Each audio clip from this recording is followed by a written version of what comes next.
Dear viewers, price Bangladesh YouTube চ্যানেলের পক্ষ থেকে আপনাদেরকে জানাই আবারও সুস্বাগতম। ভিউয়ার্স, রিয়েলমি নতুন একটি মডেল লঞ্চ করেছে, রিয়েলমি C63। এই মডেলটির ফিচার, প্রাইস এবং এই ফোনটি আপনারা কিনবেন নাকি কিনবেন না সেই বিষয়ে আজকের এই ভিডিওতে আলোচনা করব। তো ভিউয়ার্স, ভিডিওর এই পর্যায়ে আপনাদের কাছে আমার একটি ছোট্ট রিকোয়েস্ট, ভিডিওতে এখন একটি লাইক করে দেবেন। আপনার একটি লাইক আমাকে আরো কোয়ালিটিফুল ভিডিও বানাতে অনুপ্রাণিত করে।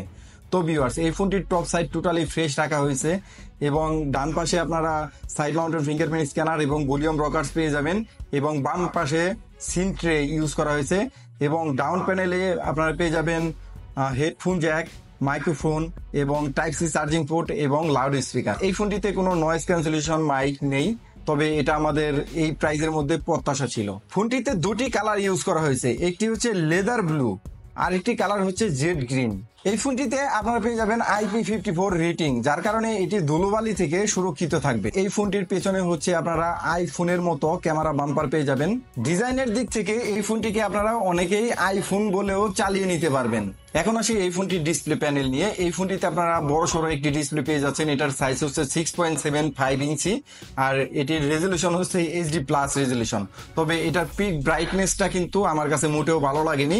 এটার পিক ব্রাইটনেস 500 নিচে। এই প্রাইজের মধ্যে কিন্তু রিয়েলমির কাছে আমাদের প্রত্যাশা ছিল 1000 পিক ব্রাইটনেসের বেশি। তো ভিউয়ার্স, এখন আসি এই ফোনটির ক্যামেরা সেকশনে। ফোনটিতে আপনারা আইফোনের মতো ক্যামেরা বাম্পার পেলেও এই ফোনটিতে মাত্র একটি ক্যামেরা ইউজ করেছে, সেটা হচ্ছে 50 মেগাপিক্সেলের মেইন রিয়ার ক্যামেরা। এছাড়া আরো একটি লেন্স আছে, বাট এই লেন্সটি কি কাজে আসে সেটা কিন্তু আমি এখনো ফাইন্ড আউট করতে পারিনি এটা কি কাজে আসে। আর এখানে আপনারা যে ক্যামেরার মতো দেখতেছেন এটা হচ্ছে ফ্ল্যাশ লাইট এবং ফ্রন্টে আপনারা পেয়ে যাবেন 8 মেগাপিক্সেলের ক্যামেরা। তো ক্যামেরার দিক থেকে যদি আমি বলি, এই ফোনটিতে একটি ওয়াইড অ্যাঙ্গেল লেন্স দেওয়া দরকার ছিল। এই ফোনটিতে আপনারা অ্যান্ড্রয়েড ভার্সন 14 এর সাপোর্ট পেয়ে যাবেন এবং এই ফোনটিতে আপনারা পেয়ে যাবেন ইউনিসকের একটি প্রসেসর টাইগার 612। এটি 12 ন্যানোমিটার আর্কিটেকচার ডিজাইনের একটি সিপিইউ এবং জিপিইউ হিসেবে পেয়ে যাবেন মালি G57। তো ভিউয়ার্স, গেমিং এর দিক থেকে যদি বলি, এই ফোনটি মূলত গেমিং ফোন না। এই ফোনটি আপনারা গেমিং এর জন্য কিনবেন না, কারণ এই ফোনটি কিন্তু গেমিং এর জন্য তৈরি করা হয়নি, এটি আমার মত। কারণ এখানে যে প্রসেসরটা পাচ্ছেন সেটি কিন্তু গেমিং প্রসেসর না। এই ফোনটি মোটেও গেমিং এর জন্য বেটার পারফর্ম করবে না, কারণ এই প্রাইজের মধ্যে আপনারা মার্কেটে অনেক ফোন পেয়ে যাবেন যেটা গেমিং এর জন্য অনেক ভালো পারফর্ম করবে। এই ফোনটিতে আপনারা 5000 mAh ব্যাটারি পেয়ে যাবেন এবং 540 ওয়াটের চার্জিং সিস্টেম পেয়ে যাবেন। তো ব্যাটারি ব্যাকআপের দিক থেকে এই ফোনটি কিন্তু একদম বেস্টই বলা যায়, কারণ 540 ওয়াটের চার্জিং সিস্টেম আপনারা অনেক দ্রুত চার্জ করে নিতে পারবেন এবং 5000 mAh ব্যাটারি আপনারা নর্মালি একদিন পর্যন্ত ব্যাকআপ পেয়ে যাবেন।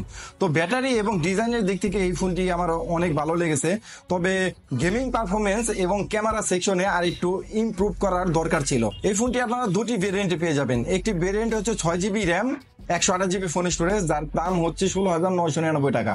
আর একটি ভেরিয়েন্ট হচ্ছে 8GB RAM 128GB phone storage, যার দাম হচ্ছে 18,999 টাকা। তো আপনারা যারা ক্যামেরা এবং গেমিং এর জন্য ফোন কিনবেন, এই ফোনটি মোটেও কিনবেন না, কারণ এই ফোনটি মূলত গেমিং এবং ক্যামেরার জন্য তৈরি করা হয়নি।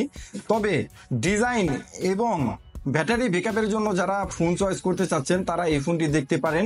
এই ফোনটির ডিজাইনটা আমার কাছে অনেক ভালো লেগেছে এবং ব্যাটারি ব্যাকআপের দিক থেকে 5000 mAh ব্যাটারি এবং 540 ওয়াটের চার্জিং সিস্টেম, এটা সত্যি প্রশংসনীয়। তো ভিউয়ার্স, এই ফোনটি সম্পর্কে আপনার মতামত অবশ্যই আমাদের কমেন্ট সেকশনে জানিয়ে দিবেন এবং আপনি যদি আমাদের চ্যানেলে নতুন হয়ে থাকেন অবশ্যই সাবস্ক্রাইব করে আমাদের সাথে থাকবেন।